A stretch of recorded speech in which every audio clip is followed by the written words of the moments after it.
이 시간 열매로 그들을 알리라라는 제목으로 말씀 전하겠습니다.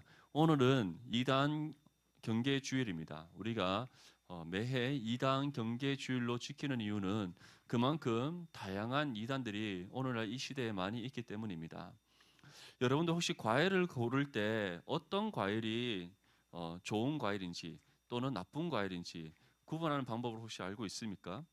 보통 우리는 겉으로 보여지는 모양을 보며 이 뭐 사과를 예를 들면 이 사과는 맛있는 사과일 것이다. 이 사과는 별로 맛이 없을 것이다. 보통 우리는 겉으로 보이는 윤곽을 통해서 구분할 수 있습니다. 그런데 간혹 겉으로 보기에는 아주 맛있게 생겼는데 실제로 그 안을 열어보면 안이 골아 있는 그런 사과들을 우리가 볼 때가 있습니다. 어, 생각지도 못하게 그 안에 이제 오래된 그런 뭐 상황 속에 있었다든지 아니면 벌레가 들어갔다든지 그러한 경우가 있을 수가 있는 것이죠. 이처럼 우리가 과일을 고를 때 좋은 과일, 나쁜 과일, 맛있는 과일, 맛없는 과일 그걸 구분한다는 것이 쉽지는 않습니다. 전문가들도 완벽하게 구분한다는 것은 어렵다라고 말할 정도로 우리가 눈으로 모든 것을 구분한다는 것은 어려운 일이라고 할 수 있습니다. 그런데 사람은 어떠할까요? 좋은 사람, 나쁜 사람, 여러분도 잘 구분할 수 있습니까? 근데 사실 사람의 입장에서 사람의 기준으로 좋다, 나쁘다라는 것을 절대적으로 평가는 할 수 없습니다. 나와 잘 맞는 사람이 있는 반면 나와 맞지 않는 사람이 있습니다. 나와 맞지 않는데 그 맞지 않는 사람이 또 다른 사람과는 잘 맞을 수가 있기 때문입니다.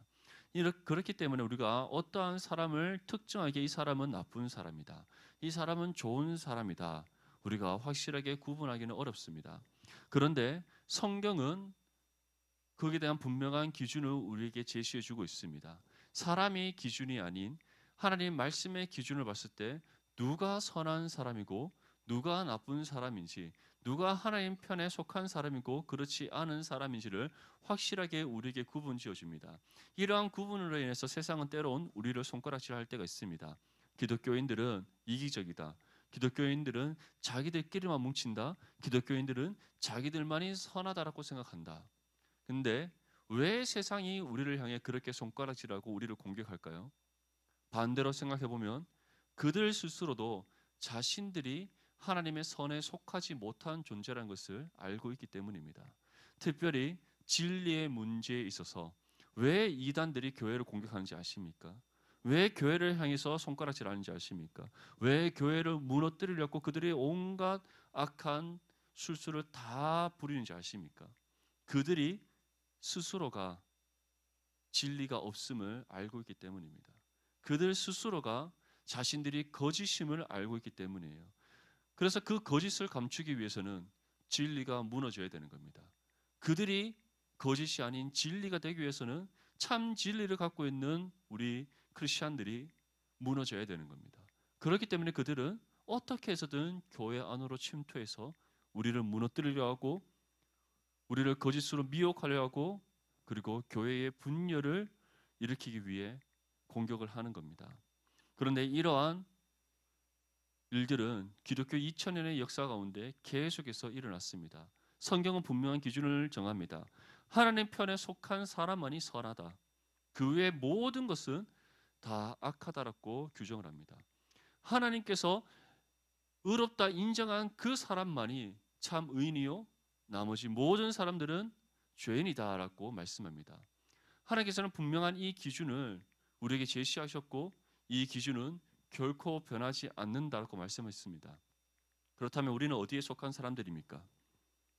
여러분은 하나님께 속한 하나님의 사람임을 믿습니까? 그 믿음이 여러분 가운데 있다면 여러분들은 이미 하나님으로부터 의롭다 여김받은 의인인 줄 믿을 수 있기를 바랍니다. 하나님께 선하다 인정받은 참 선인인 줄 믿을 수 있기를 바랍니다. 진리를 갖고 있는 참 진리에 속한 사람인 줄 여러분들 믿는 그 믿음이 확실히 갖고 있을 수 있기를 축복합니다.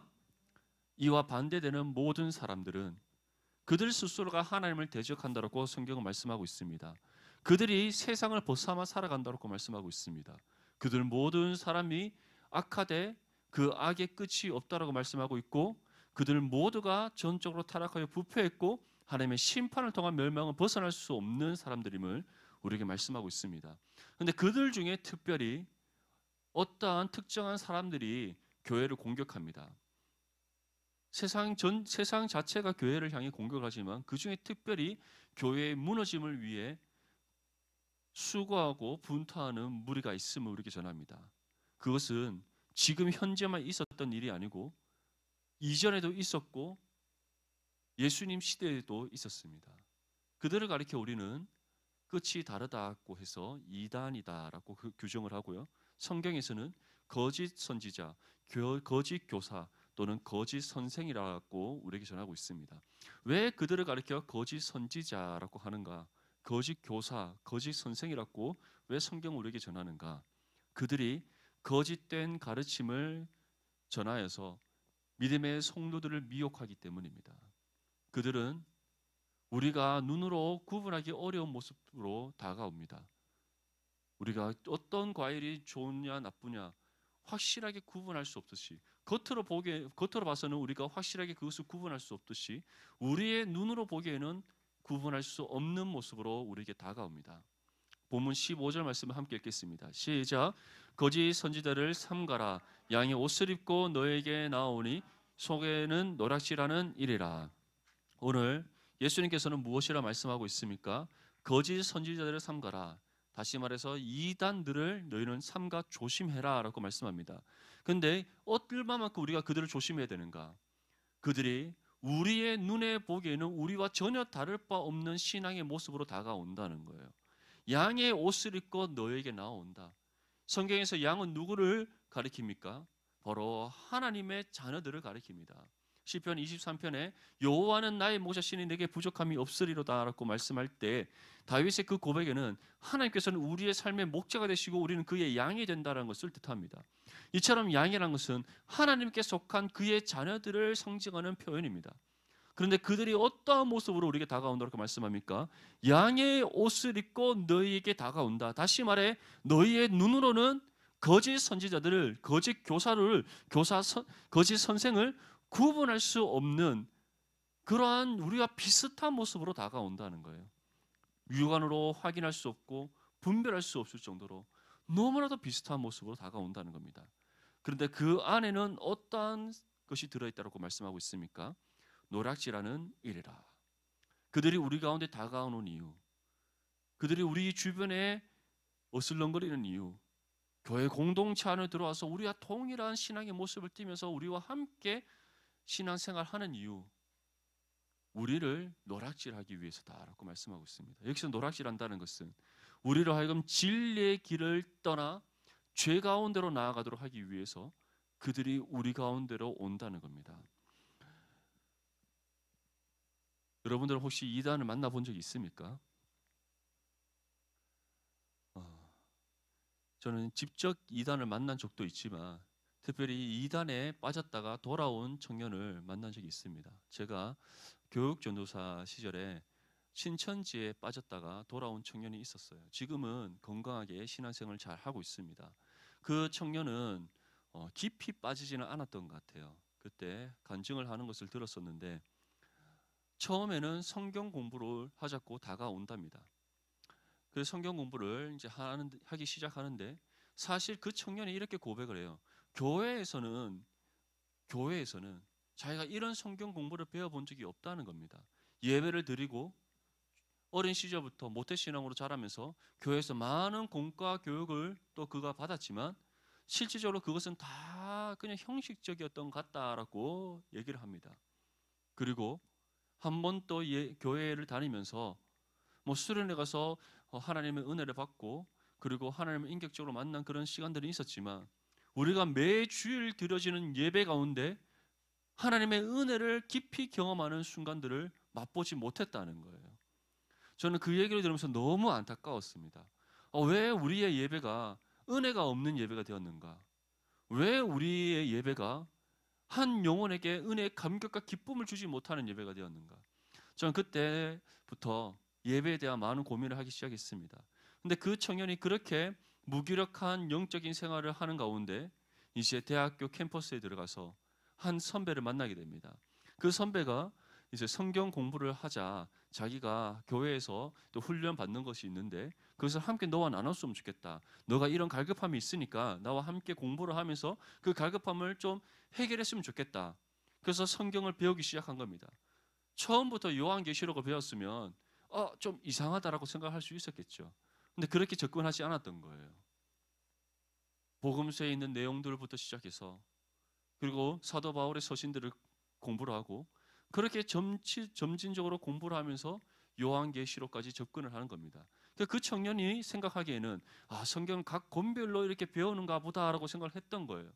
그런데 배우면 배울수록 점점 그 매력에 빠져드는 겁니다. 내가 틀린 것이 아니구나. 내가 생각했던 것이 맞구나. 교회에 대해서 좋지 않게 생각했던 것, 좀 비판적으로 바라보고 있던 그 시각들, 자신의 마음속에 있던 여러 가지 교회를 향한 응어리들, 이것이 맞는 거구나. 내가 잘못된 것이 아니구나. 교회가 잘못된 것이구나. 세뇌되기 시작하는 거예요. 그리고 이제 여러 가지 과정들을 수료를 하기 시작합니다. 선배가 다니는 교회에 그 교회에 가서 이제 수료를 하기 시작하는 거예요. 자그마한 조금 우리보다 조금 더 큰 공간이었던 것 같아요. 이보다 조금 더 큰 공간에 사람들이 모여서 목사님을 통해 말씀을 배웁니다. 배우다 보니까 자기는 한 번도 교회에서 들어보지 못한 말씀, 한 번도 배우지 못한 내용, 너무 새롭고 신비롭다는 거예요. 그렇게 계속해서 빠져들다 보니 가족들과 관계를 끊기 시작합니다. 본인이 다니던 교회와 관계를 끊기 시작합니다. 주변에 함께 이전에 신앙생활 하던 모든 사람들과 관계를 끊기 시작합니다. 거기에 깊이 빠져들기 시작하는 거죠. 그래 그것을 이상하게 여겼던 그 집사님 부부가 이제 딸을 찾아갑니다. 만나주지 않는 거예요. 문을 굳게 걸어 잠그고 만나주지 않는 겁니다. 특별히 그 친구는 또 다른 지방에 사교를 다니고 있었어요. 그러다 보니 부모님이 더 걱정이 돼서 찾아가는데 문을 열어주지 않는 거예요. 결국에는 극단적인 방법으로 이제 원룸에 살고 있으니까 그 원룸에 이제 사다리를 내려서 올라가서 문을 따서 들어간 거예요. 들어갔더니 이제 깜짝 놀라는 거죠. 그런데 또 그걸 어떻게 알았는지 그 순간에 신천지 사람들이 이 학생을 빼내가려고 찾아온 겁니다. 그러니까 부모님과 신천지와의 이제 사투가 벌어진 거죠. 다행히 경찰에 미리 신고를 했기 때문에 신천지가 들어오지 못했어요. 그리고 그 학생을 데리고 이제 우리가 말하는 교화를 시키는 이제 다시 새롭게 신앙을 교육시키고 신천지로부터 이제 교화 작업을 하는 그런 센터가 있습니다. 거기에 가서 철저하게 공부를 하면서 다시 그 학생이 돌아오게 되었어요. 돌아와서 그 학생이 눈물을 흘리면서 호소합니다. 교회에. 청년들이 왜 이단에 빠지는지 아십니까? 저는 아직까지 그 부분에 대해서 해결되지 못했습니다. 라고 고백을 해요. 우리의 예배에 왜 은혜의 감격과 기쁨이 없습니까? 왜 청년들이 말씀을 한 절 한 절 세세하게 배워야 될 그 시기에 왜 배우지 못합니까? 왜 교회는 사람이 얼마만큼 모였는가에만 집중을 합니까? 저는 그때 신대원 3학년이었는데 그 말에 너무 큰 충격을 받았어요. 저는 그때 당시 때 제가 사역하던 그 교회에 중고등학생들이 꽤 많이 모여 있었어요. 처음에 갔었더니 친구들 몇 명 없는 거예요. 한 20명 남짓. 그 이전에 사역자로 인해서 많은 친구들이 상처를 받고 교회를 떠나갔어요. 그리고 제가 그 해 여름에 중고등부 수련을 갈 때 20몇 명밖에 되지 않는 친구들을 제가 거의 한 50명 넘게 이제 모아서 데리고 갔어요. 제 나름대로는 엄청난 큰 성과를 거뒀다고 제 스스로에게 제가 칭찬하고 있었습니다. 그런데 그 청년이 이제 센터에서 교화 훈련을 다 받고 와서 그 고백을 하는 거예요. 그 순간 제 자신 너무 부끄러웠어요. 숫자가 뭐라고? 우리 중고등학생들 그때 뭐 배 이상으로 불어났는데 그 중에 진짜 하나님 앞에 신실하게 서 있는 친구들은 몇 명이 될까? 저는 그 고민을 한 겁니다. 확신이 없더라고요. 나 또한 그들에게 정말 하나님의 온전한 은혜의 통로로서 사용되어지고 있는가? 하나님의 말씀을 통해 그들에게 진정 하나님의 참된 진리를 전하고 있는가? 아니면 단순히 그 중고등부 학생들의 마음을 끌기 위해 그들의 마음을 흥분시키고 그들의 감정을 흥분시켜서 그냥 여기에서 육신의 즐거움과 기쁨만을 누리도록 만들고 있는 것은 아닌가. 그때부터 저는 예배와 설교와 그리고 영혼을 깨우는 일을 위해 어떻게 해야 될 것인가에 대한 고민을 하기 시작했습니다. 참 그 친구의 그 자매의 그 고백이 너무나도 크게 저한테는 충격으로 다가왔던 거예요. 여러분들은 어떻습니까? 우리 디모데 예배를 드릴 때 여러분들 마음속에 하나님의 은혜의 감격과 기쁨이 있습니까? 하나님을 인격적으로 만난다는 것을 여러분들 경험하고 있습니까? 아니면 한 주 한 주 그냥 흘러가는 일상적으로 습관을 쫓아오는 예배는 아닙니까? 이단은 우리의 그러한 연약한 부분을 잘 파고듭니다. 우리의 약점을 교묘하게 파고들어서 그것이 틀리지 않았다. 너희가 맞고 오히려 다른 무리들이 틀리다라고 그들은 우리를 속입니다. 여러분들, 그러한 거짓 가르침에 빠져들지 않기 위해 양의 옷을 입고 우리를 노락질하게 다가오는 그 이리로부터 우리를 지키기 위해서는 우리가 먼저 하나님을 인격적으로 만날 수 있어야 됩니다. 우리의 일상의 삶에서 만날 수 있어야 됩니다. 주일에 들으시는 우리의 예배를 통해 우리는 하나님의 그 은혜의 기쁨과 감격을 누릴 수 있어야 됩니다. 우리 디모데 예배는 그러한 하나님의 은혜의 기쁨이 충만한 예배, 은혜의 감격과 기쁨이 충만한 예배, 매주일 들어지는 이 예배를 통해서 여러분들이 하나님을 인격적으로 만나고 날마다 새 영과 힘을 얻는 그와 같은 저와 여러분이 될 수 있기를 축복합니다. 우리 마태복음 24장 10절에서 12절 제가 읽어드리겠습니다. 그때 많은 사람이 실족하게 되어 서로 잡아주고 서로 미워하겠으며 거짓 선지자가 많이 일어나 많은 사람을 미혹하겠으며 불법의 성함으로 많은 사람의 사랑이 식어지리라. 예수님께서 말씀하시는 그 때라는 것은 바로 지금 우리가 살아가고 있는 이 종말의 때를 가리킵니다. 이때 많은 사람이 실족하게 된다. 여기서 많은 사람이라는 것은 바로 많은 믿음의 성도들을 가리킵니다. 실제적으로 얼마나 많은 성도들이 지금 실족하고 있습니까? 이 실족함이 거짓 선지자들로 인해서 실족함보다는 우리 내부적인 문제로 인해서 실족하는 경우가 많습니다. 우리 디모데도 한번 돌아보십시오. 우리 가운데 실족한 청년들이 있습니까? 마음이 실족하여서, 심령이 실족하여서 상처와 아픔으로 인해서 예배에 나오지 못하고 있는 청년들 혹시 생각나는 청년들 있습니까? 그것은 그 청년의만의 문제가 아닙니다. 우리 공동체의 문제입니다. 그런데 그러한 이들을 이 거짓 선지자들은 가만히 내버려 두지 않는다는 거예요. 그들의 마음속에 더욱더 악한 마음들, 죄의 마음들이 부를 때 일어나게 해서 서로를 미워하게 만들고 싸우게 만들고 다투게 만들어서 분열시킨다는 겁니다. 그래서 그러한 사람들을 미혹하여서 그리스도의 사랑이 식어지게 만들고 공동체를 떠나게 만들고 진리를 벗어나 죄의 길로 치우치게 만드는 그런 죄의 결과를 낳게 만든다는 겁니다. 우리가 이러한 일들을 겪지 않기 위해서 이러한 거짓 선지자들로부터 이단들로부터 우리를 지키기 위해서는 먼저 우리 안에 회복이 일어나야 됩니다. 먼저는 영적인 회복이 일어나야 되고 여러분들 사이에서 지금 깨어져 있는 관계의 회복이 일어나야 됩니다. 그냥 사람과의 사람의 관계의 회복이 아니라 정말 한 몸 이런 공동체로서 영적인 관계의 회복이 일어나야 된다는 거예요. 예수님께서는 너희가 하나님을 온전히 사랑하고 너의 형제와 이웃을 너의 몸같이 사랑하라고 말씀하셨습니다. 여러분들 몸에 상처가 났는데 그 아프다고 가만히 내버려 둡니까? 내버려 두지 않잖아요. 손가락이 베이면 베인 곳에 약을 바릅니다.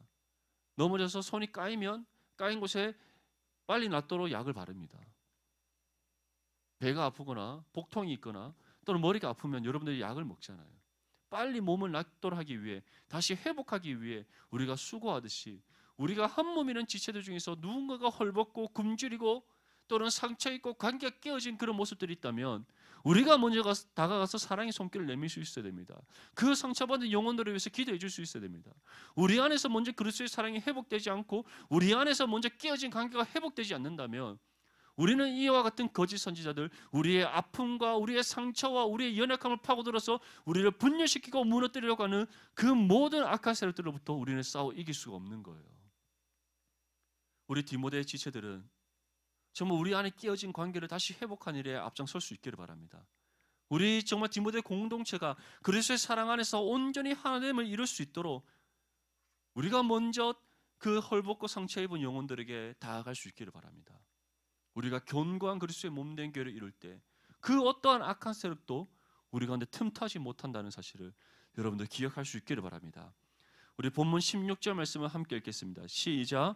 그들의 열매로 그들을 알지니 가시나무에서 포도를 또는 엉겅퀴에서 무화과를 따겠느냐. 아멘. 그렇다면 우리는 이와 같은 이단들을, 거짓 선지자들을 어떻게 분별할 수 있는가? 예수님께서는 그에 대한 해답을 우리에게 알려주십니다. 그 해답은 그들의 열매로 알게 된다는 거예요. 눈에 보기 좋은 사과를 2개 두고 이 중에서 어느 사과가 더 맛있겠느냐 골라보세요 하면 정확하게 고를 수 있는 사람이 없습니다. 그리고 사람의 입맛에 따라서 신맛이 좋은 사과를 좋아하는 사람이 있고 또 단맛이 강한 사과를 좋아하는 사람이 있어요. 사람의 선호도가 다르기 때문에 무엇이 더 맛있다, 맛없다, 무엇이 더 좋다, 나쁘다라고 우리가 확정지을 수 없습니다. 하지만 하나님께 속한 의인과 세상의 죄 가운데 속해 있는 죄인은 분명한 하나의 기준으로 예수님께서는 분별할 수 있다고 말씀하셨습니다. 오늘 무엇이라 말씀합니까? 열매로 그들을 알지니 가시나무에서는 무엇이 날 수 없다? 포도 열매가 맺어질 수 없다. 그리고 엉겅퀴에서 무엇을 딸 수 없다? 무화과를 딸 수 없다. 포도의 열매는 바로 영혼 구원의 결실을 뜻합니다. 무화과는 믿음의 성도들을 통해서 일어나는 하나님의 은혜의 결실을 뜻합니다. 다시 말해서 우리가 복음 전도를 통해서 얻게 되는 영혼 구원의 결실을 가리켜 포도라고 얘기하고 있고, 우리가 사역을 통해서 얻게 되는 은혜의 결과를 예수님께서는 지금 무화과라고 말씀하고 있어요. 하루는 제자들과 예루살렘 성 주변을 지나가시다가 열매 맺지 못하는 무화과 나무를 보셨습니다. 열매 맺지 못하는 무화과 나무에 대해서 예수님께서 무엇이라 말씀하셨습니까? 필요가 없다라고 말씀하셨어요. 열매 맺지 못하는 무화과 나무는 무화과 나무가 아니다. 그래서 그 나무를 저주했습니다. 그리고 다시 돌아오는 길에 보았더니 그 나무가 어떻게 되어 있었어요? 잎사귀가 말라 죽어 있더라는 거예요.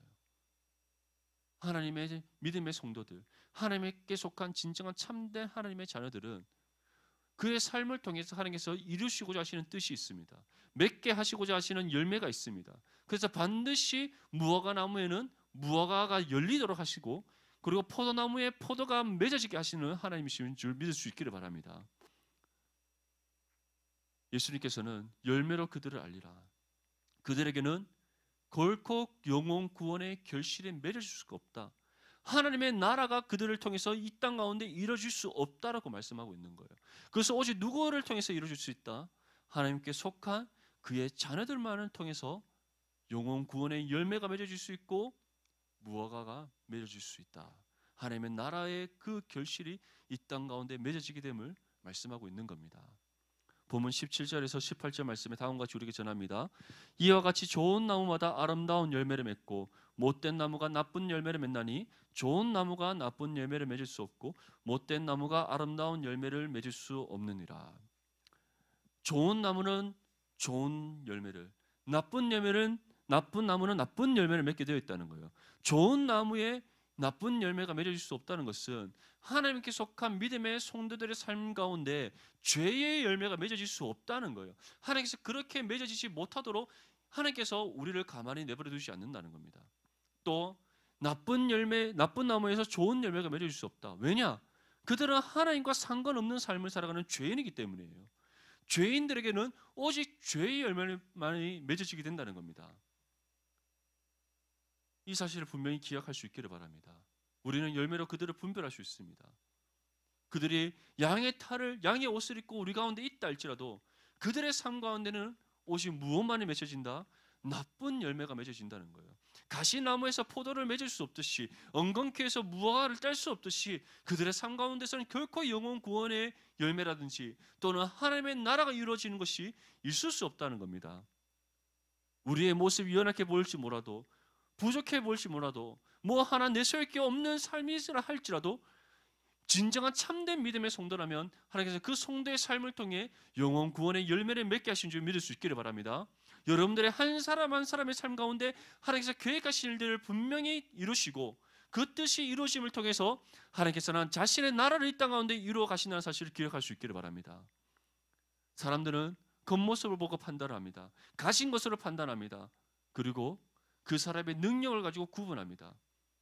하나님께서는 우리에게 속한 그 어느 것으로도 우리를 평가하지 않는 분이십니다. 연약한 자를 들어서 강하게 하시고 부족한 자를 들어서 부유하게 하시는 하나님이신 줄 믿을 수 있기를 바랍니다. 세상의 공중권세 잡은 자들, 자신의 것을 앞세우고 내세우는 사람들, 하나님께서 오히려 연약하고 부족하고 헐벗고 가진 것 없는 그 믿음의 성도를 통해서 그들을 부끄럽게 하시는 하나님이심을 분명히 말씀하고 있어요. 여러분들 결코 세상을 향해 부끄러워하거나 고개 숙이거나 나의 가진 것 없음을 통해서 자신감을 잃어버리는 삶이 아니라 하나님이 나의 편이라는 사실, 하나님이 나와 함께 한다는 사실, 하나님께서 나를 통해 분명히 포도 열매를 맺게 하시고 무화과를 맺어서 따게 하시는 하나님이심을 기억하면서 세상 가운데 담대히 나아갈 수 있기를 바랍니다. 그리고 열매를 통해 이단들을, 거짓 선지자들을, 거짓 교사들을, 거짓 선생들을, 거짓된 것을 가르치는 그 사람들을 바르게 분별하여서 그들을 물리치며 나가는 저와 여러분들이 될 수 있기를 축복합니다. 갈라디아서 5장 22절에서 23절 말씀에 오직 성령의 열매는 사랑과 희락과 화평과 오래 참음과 자비와 양성과 충성과 온유와 절제니 이 같은 것을 금지할 법이 없느니라. 믿음의 성도들에게는 성령께서 함께 하십니다. 성령께서 여러분들을 각 한 사람 한 사람 가운데 함께 하십니다. 동일한 성령께서 우리 모두와 함께 하시며 그리고 그 한 사람 한 사람의 믿음의 성도들의 삶을 주정하시고 다스리십니다. 하나님의 그 계획하심을 따라 우리의 걸음걸음을 인도하십니다. 때로는 우리가 연약하고 부족하여서 하나님 뜻에 불순종할 수 있습니다. 하나님의 뜻을 따라 살아가지 못할 수 있습니다. 때로는 우리가 세상의 욕심 가운데 치우칠 수 있습니다. 하지만 기억하십시오. 성령께서는 우리를 내버려 두지 않습니다. 우리를 하나님의 말씀으로 책망하시고 바르게 교육하시고 어렵게 교육하셔서 다시 우리로 하여금 진리의 길로 나아가게 하십니다. 그리고 사도 바울이 고백하는 것 같이 성령께서 친히 우리로 하여금 열매 맺게 하시는 은혜를 베풀어 주십니다. 이 사실을 기억하시고 언제나 우리 안에 거하시는 성령을 바라보고 의지하십시오. 때로는 두렵고 그리고 자신감 없는 상황이 있다 할지라도 무엇인가 확실하게 분별하지 못하는 그런 상황이 다가올 때 우리 안에 계시는 성령을 의지하며 성령께 기도할 수 있기를 바랍니다. 그때 성령이 보게 하십니다. 먼저는 우리의 연약한 믿음을 강하게 하시고 우리의 부족한 부분 가운데 능력을 주십니다.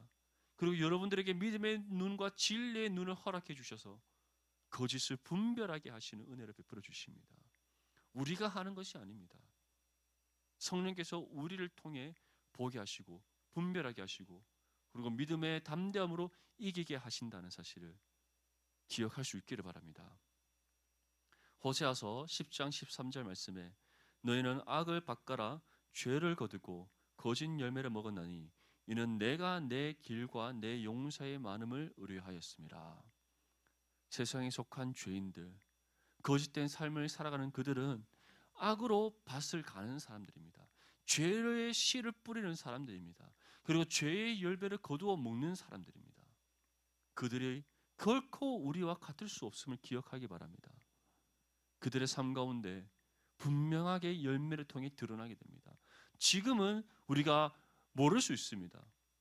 우리의 삶이 끝나는 그 순간까지 우리는 모를 수 있습니다. 하지만 삶의 그 끝에 하나님께서는 열매를 거두신다라고 말씀하셨습니다. 믿음의 성도는 그에 합당한 은혜의 열매를 맺기에 하나님께서 그 삶을 인정하시고 이미 예비하신 영생을 우리에게 허락해 주십니다. 하지만 세상에 속한 죄인들, 특별히 믿음의 성도들을 미혹하여 거짓된 길로 빠져들게 만들려고 하는 그 모든 악한 세력들, 이단들, 거짓된 사람들, 그들은 오직 나쁜 열매, 죄의 열매, 죄의 결실만을 거두기에 그들의 인생의 끝에는 하나님의 심판을 통한 멸망이 예비되어져 있고 결코 그들은 그 결과를 피할 수가 없습니다. 이 사실을 기억하여서 어떠한 우리가 세상으로부터 공격을 받는다 할지라도, 그리고 우리가 무엇을 어떻게 분별해야 될지 몰라 어려운 상황 가운데 있다 할지라도 여러분들 두려워하지 않기를 바랍니다. 하나님께서 여러분들 지키십니다. 여러분들 친히 보호해 주십니다. 무엇보다 우리가 그리스도의 사랑 안에서 온전히 하나됨을 이루어서 견고한 그리스도의 몸된 교회를 이룰 때에 그 어떠한 거짓된 세력들도, 악한 세력들도 우리 가운데 틈타지 못함을 여러분들 온전히 믿고 신뢰할 수 있기를 바랍니다. 우리 본문 19절 말씀을 함께 읽겠습니다. 시작. 아름다운 열매를 맺지 아니하는 나무마다 찍혀 불에 던져지니라. 예수께서 분명히 말씀합니다. 아름다운 열매, 다시 말해 하나님 앞에 합당한 은혜의 열매를 맺지 못하는 모든 나무들은 다 하나님께서 신의 심판을 통해 다 찍어내 버릴 것임을 말씀합니다. 그 모든 악하고 더러운 나무들을 다 불태워 없앨 것임을 말씀하고 있습니다. 그들은 결코 영원하지 않습니다. 영원토록 이 땅 가운데 믿음의 교회를 공격할 수 없습니다. 그들에게도 분명한 그 끝이 있음을 여러분들 기억하십시오. 기독교 2000년의 역사 가운데 수많은 이단들이 있었습니다.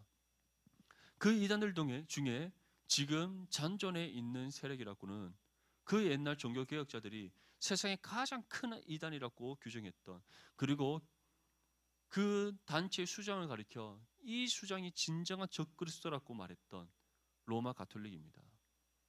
로마 가톨릭 이외에 지금 그때 그 이전에 존재했던 이단들 지금 현재 존재하고 있는 거 없습니다. 왜 로마 가톨릭이 우리와 다른 줄 아십니까? 우리는 누구만 믿습니까? 하나님만을 믿습니다. 우리 주 예수 그리스도만이 우리의 구주 되심을 믿습니다. 성부와 성자와 성령이 온전한 한 분 하나님이시면서 또 성부와 성자와 성령으로 구분되시는 삼위일체 하나님이심을 우리는 믿습니다. 우리의 신앙의 대상은 오직 하나님 한 분밖에 없습니다. 근데 그들에게는 예수님도 믿는 겁니다. 예수님도 믿는 것, 예수님만 믿는 것과 예수님도 믿는 것은 다릅니다. 그들은 우리는 하나님만을 찬양합니다. 그들은 예수님도 찬양합니다. 우리와 같은 신앙을 가졌다라고 전혀 말할 수 없습니다. 그들은 예수님의 육신의 어머니인 마리아에게도 거룩하다라는 칭호, 성모라는 거룩한 어머니라는 칭호를 붙여서 그 마리아를 찬양합니다. 천사들도 찬양합니다. 그들이 말하는 그 이전에 자신들의 계보에 따르는 성인들, 아구스티누스를 비롯한 여러 가지 많은 성인들을 그들은 칭송하고 찬양합니다. 그들을 섬깁니다. 그들의 형상과 그림을 다 새기고 만들어 놓고 그 앞에 절을 합니다. 우리와 다릅니다. 그들에게 구원이 있다라고 생각할 수 없습니다. 생각해서도 안 되는 일입니다. 그런데 세상은 어떻게 말합니까? 그들과 우리가 다르지 않다라고 말합니다. 그들도 예수님을 믿는다라고 말합니다. 그들도 하나님을 예배한다라고 말합니다. 그리고 우리에게 있는 구원이 그들에게도 있다라고 주장합니다. 왜냐? 자신들의 역사가 더 오래되었기 때문이다라고 그들은 말하는 것이죠. 그런데 그들과 우리는 다릅니다. 우리는 오직 하나님만을 믿는다면 그들은 하나님도 믿습니다. 우리는 우리 주 예수 그리스도만이 우리의 참된 구주 되심을 믿는다면 그들은 예수님도 믿습니다. 우리는 하나님 외에 그 어떠한 것도 절대 우리는 신으로 인정하지 않는다면 그들은 자신들이 생각하는 거룩한 모든 사람들을 하나님과 같은 반열에 올려놓고 섬기고 있습니다. 우리와 다릅니다. 여러분들 속지 않기를 바랍니다. 특히 믿음의 청년들이 이러한 부분에 많이 속습니다. 그래서 이제 성당을 다니는 형제나 자매를 데리고 와서 우리도 같은 신앙 안에서 함께 잘 신앙생활을 하면 되지 않습니까? 라고 말하며 교제를 하려고 그러고 결혼을 하려고 합니다. 그런데 오늘 예수님께서 무엇이라고 말씀하셨습니까? 우리를 노락질하는 일이라고 말씀하셨습니다. 10명이면 10명, 20명이면 20명, 신앙의 자리를 버티지 못해 떠나는 청년들 참 많이 봤습니다. 저의 선배도, 제 동기도, 제 후배도 또 제가 섬겼던 교회 많은 청년들도 많이 떠나갔습니다. 그 거짓된 가르침에 빠져서 신앙의 자리를 박차고 자신이 편하게 그리고 멋지게, 그들의 말로 멋지게 세상에서 손가락질 받지 않고 인정받으며 신앙생활 할 수 있겠다라고 생각하고 떠나갔습니다. 너무 안타까운 일이지 않습니까? 근데 그 중에 돌아온 청년을 한번 만났는데 교제를 하다가 이제 헤어지게 된 거예요. 그리고 와서 그 청년이 뭐라고 얘기하는 줄 아십니까? 그 자매와 헤어지게 된 이유가 다른 문제가 아니었습니다. 참 하나님의 은혜였던 것 같아요. 신앙에 대해서 예수 그리스도에 관해서 얘기를 하다가 그 청년은 모태신앙으로부터 계속 신앙생활을 했기 때문에 예수님만이 우리의 구원자 되신다라고 얘기했는데 그 자매는 그렇게 얘기하지 않는 거예요. 그것 때문에 신랑이를 버리고 싸우고 다투다가 이 청년이 안 되겠다라고 해서 만약에 그것이 우리가 합의가 성사되지 않는다면, 그 형제 말로 합의가 성사되지 않는다면 우리는 만날 수 없다. 그래서 헤어지고 돌아왔다는 거예요. 그럼 뭐 그렇다고 해서 그 청년이 신실하게 신앙생활을 하는 건 아닙니다. 근데 하나님 은혜였던 것 같아요. 돌아온 것이. 여러분들, 세상은 우리를 합리화시킵니다. 거짓 선지자들과 거짓 교사들은 우리를 계속 합리화시켜서 우리의 생각과 우리의 마음과 우리가 내세우는 가치와 기준이 맞다라고 계속해서 생각 들게 만듭니다. 하지만 그것이 그들의 계략이라는 것을 여러분들 기억할 수 있기를 바랍니다. 하나님은 타협이 없으신 분이십니다. 죄와 결코 타협하지 않는 하나님이십니다. 죄에 대해서 결코 물러섬이 없는 하나님이십니다. 오히려 그 죄에 대해서 정죄하시고 심판하시고 그 심판의 결과를 내리시는 하나님이십니다. 예수님께서 분명히 말씀합니다. 아름다운 열매를 맺지 아니하는 나무마다 지켜 불에 던져지니라. 방금 얘기했던 로마 가톨릭도 영원하지 않습니다. 그들도 주님이 다시 오시는 그날에 아니면 그 이전에 역사에 하나에 있었던 종교단체로 사라질 수 있습니다. 단지 그것이 우리의 눈에 보기에 힘겨워 보일 뿐이지만 결국에는 그들도 그들 속에 진리가 없고 그들이 계속해서 하나님의 백성들과 그리스도의 몸된 교회를 향해 공격을 하기에 그들도 하나님의 심판을 피할 수가 없습니다. 그 사실을 여러분들 기억하십시오. 로마 가톨릭은 눈에 드러나는 이단이라면, 신천지 또한 눈에 드러나는 이단이라면, 눈에 드러나지 않고 우리 속에 숨어 들어와서 하나님의 백성들을, 하나님의 자녀들을 노략질하려고 하는 양의 옷을 입은 이들이 우리 주변에 있을 수 있습니다. 여러분들, 우리가 그러한 사람들로부터 우리 자신을 보호하기 위해서는 우리가 먼저 하나님과 깊은 인격적인 관계를 맺어야 되고, 그리고 우리 디모데 공동체가 그리스도의 사랑과 복음의 진리 가운데 온전히 굳게 서야 될 줄 믿습니다. 우리가 그렇게 설 때에 그 어떤 악한 세력들이 틈타지 못합니다. 결코 우리에게 무너짐이 없습니다. 오히려 우리가 믿음의 담대함으로 그들과 맞서 싸워 승리할 수 있을 줄 믿습니다. 우리가 승리하는 것이 아니라 우리와 함께 하시는 성령께서 우리로 하여금 승리케 하실 줄 믿습니다. 아멘. 요한계시록 19장 19절에서 21절 말씀에 또 내가 보매 그 짐승과 땅의 임금들과 그들의 군대들이 모여 그 말 탄 자와 그의 군대와 더불어 전쟁을 일으키다가 짐승이 잡히고 그 앞에서 표적을 행하던 거짓 선지자도 함께 잡혔으니 이는 짐승의 표를 받고 그의 우상에게 경배하던 자들을 표적으로 미혹하던 자라. 이 둘이 산채로 유황불 붙는 못에 던져지고 그 나머지는 말 탄 자의 입으로부터 나오는 검의 죽음에 모든 새가 그들의 살로 배불리더라. 예수님께서 분명히 말씀합니다. 다시 이 땅 가운데 오시는 그날, 예수님께서 심판주로 이 땅 가운데 다시 오시는 그 재림의 날에 모든 악한 영들, 모든 악한 세력들, 모든 거짓된 세력들, 특별히 믿음의 성도들을 미혹하여 노략질하려고 하는 양의 옷을 입은 모든 악한 이리들, 분명히 그들을 심판하셔서 멸망시키실 것임을 우리에게 말씀하고 있습니다. 이 사실을, 이 말씀을 믿는 믿음이 여러분들 가운데 있다면 우리는 더 이상 이 악한 세력들을 두려워할 이유가 없습니다. 오히려 우리와 함께 하시고 우리의 산성이 되시고 요새가 되시며 우리를 친히 그의 능력의 팔로 붙잡으셔서 우리를 도우시는 그 하나님을 바라보고 의지함으로 믿음으로 담대히 나아갈 수 있기를 바랍니다. 여러분들, 지금 이 말씀 때문에 세상 가운데 여러분들 기죽어서 몸 숨죽여서 살아갈 이유가 없습니다. 오히려 우리는 복음의 진리를 붙잡고 우리와 함께 하시는 성령을 의지하며 믿음으로 담대히 나아가야 됩니다. 그리고 담대히 복음의 진리를 선포할 수 있어야 됩니다. 우리가 복음의 진리를 선포하며 하나님의 영광을 나타낼 때 하나님께서는 우리의 삶을 통해 어둠을 물리치신다고 약속하고 있기 때문입니다. 세상의 소금으로서 세상을 변화시켜 나간다고 말씀하고 있기 때문입니다. 무엇보다 하나님께서 우리를 통해 자신의 나라를 이 땅 가운데 이루시는 분이시기 때문입니다.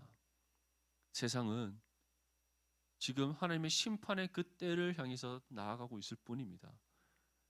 지금 그 악하고 어두운 그 영들이 그리고 그 거짓된 사람들이 우리를 더욱더 강렬하게 공격하고 우리를 향해서 칼날을 들이대는 이유는 그들 스스로가 그들에게 임박한 심판의 때를 알고 있기 때문입니다.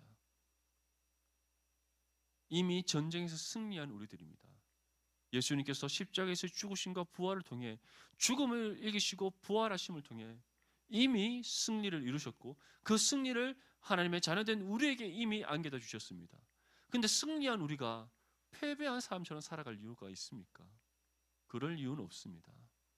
여러분들에게 주어진 믿음의 승리를 다시 한 번 더 기억하며 세상 가운데 믿음으로 담대히 나아갈 수 있기를 바랍니다. 담대히 복음을 전하길 바랍니다. 복음을 삶으로 살아냄으로써 하나님의 살아계심을 세상 가운데 증거하는 저와 여러분 될 수 있기를 축복합니다. 예수님께서는 결론적으로 다시 한 번 더 강조합니다. 본문 20절 말씀 함께 읽겠습니다. 시작. 이러므로 그들의 열매로 그들을 알리라. 아멘. 분명히 말씀합니다. 열매로 우리는 그들을 분별할 수 있습니다. 우리가 분별하기보다 우리 안에 거하신 성령께서 복음의 시각으로 믿음의 눈으로 그들을 분별하게 하십니다. 그들에게서 맺어지는 죄의 열매들, 악한 열매들, 거짓의 열매들, 모든 육신의 탐욕과 탐심, 하나님께서 친히 우리로 하여금 보게 하심으로써 분별하게 하십니다. 여러분들 두려워하지 않기를 바랍니다. 오히려 말씀의 능력을 의지하고 성령을 바라보고 의지하는 가운데 믿음으로 담대히 나아가서 날마다 승리하시고 무엇보다 세상과 구별됨을 나타냄으로써 무엇이 진정한 참된 복음의 진리인지 증거할 수 있는 저와 여러분들 될 수 있기를 바랍니다. 이것이 바로 우리가 살아가야 될 믿음의 삶이요 또 이 삶을 통해 우리가 하나님의 영광을 나타내야 된다는 사실을 기억하길 바랍니다. 세상은 많이 지금 혼란스럽습니다. 서로가 서로를 향해서 자신이 진리다라고 주장하는 시대입니다. 특별히 우리 대한민국에 너무나도 많은 이단들이 있습니다.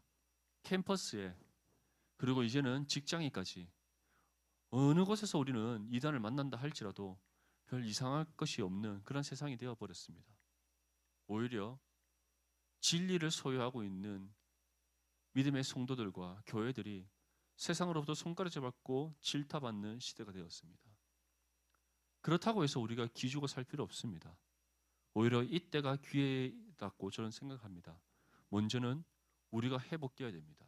영적으로 회복되고 그리스도의 사랑으로 우리의 깨어지는 영적인 관계들이 회복되고 그리고 교회가 다시 복음의 터 위에 굳게 세워져야 될 때인 줄 믿습니다. 우리가 그렇게 바르게 세워져서 하나님의 영광의 빛을 나타낼 때 세상에 그 어떤 어둠도 우리와 함께 할 수 없습니다. 그 모든 어둠은 물러가게 될 것이고 그들의 모든 악함과 더러움과 추함이 숨겨지지 못하고 다 드러나게 될 것입니다. 그리고 하나님께서는 다시금 우리로 하여금 믿음의 승리를 맛보게 하실 것입니다. 그날을 소망하며 우리 디모데 공동체에서부터 먼저 그러한 선한 영향력을 발휘할 수 있기를 바랍니다. 우리의 모든 영적인 회복, 관계 회복, 그리고 하나님과의 인격적인 관계 회복, 이런 모든 것들이 다 회복되어져서 진정한 신앙의 본을 보이고 공동체의 본을 보이고 참된 복음의 진리를 증거하여서 하나님의 살아계심을 나타낼 수 있는 우리 디모데 공동체가 될 수 있기를 주님의 이름으로 축복합니다.